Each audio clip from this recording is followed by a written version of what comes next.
অস্ত্র ঝরাতো। তার বন্ধুরা তাকে বলতো তোকে আল্লাহ কোনোদিন মাফ করবে না, কিন্তু সে no matter how big your mistakes, আল্লাহর রহমত তার চেয়েও বেশি।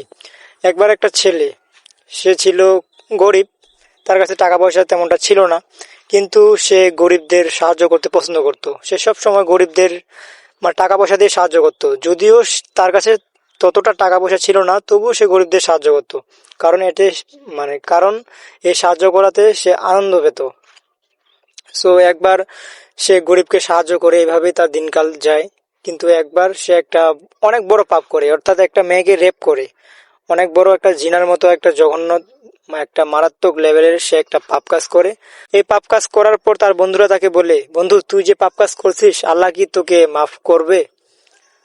সে কিন্তু মহা মুসিবতে পড়ে যায়, সে কিন্তু পুরোপুরি চিন্তিত সে এখন কি করবে। সো সে মসজিদে যায়, আল্লাহর কাছে কান্না করে, তারপর সে প্রচন্ড লেভেলে কান্নাকাটি করতো, সব সময় আল্লাহর কাছে ইবাদত করতো এবং অস্ত্র ঝরাতো। তার বন্ধুরা তাকে বলতো তোকে আল্লাহ কোনোদিন মাফ করবে না, কিন্তু সে একদিন স্বপ্নে দেখে আল্লাহ তাকে মাফ করছে। সুবহানাল্লাহ। সো যত বড়ই আপনার ভুল হোক, যত বড়ই আপনার পাপ হোক, আল্লাহ আপনাকে মাফ করবে। আল্লাহর রহমত আপনার ভুলের চেয়েও, আপনার পাপের চেয়েও বেশি। সো ইনশাআল্লাহ আপনারা কখনো নিরাশ হবেন না, হতাশ হবেন না, আল্লাহর কাছে কামব্যাক করেন এবং যত বড়ই ভুল হোক আপনি আল্লাহর কাছে মাফ চান, আল্লাহ আপনাকে মাফ করবে।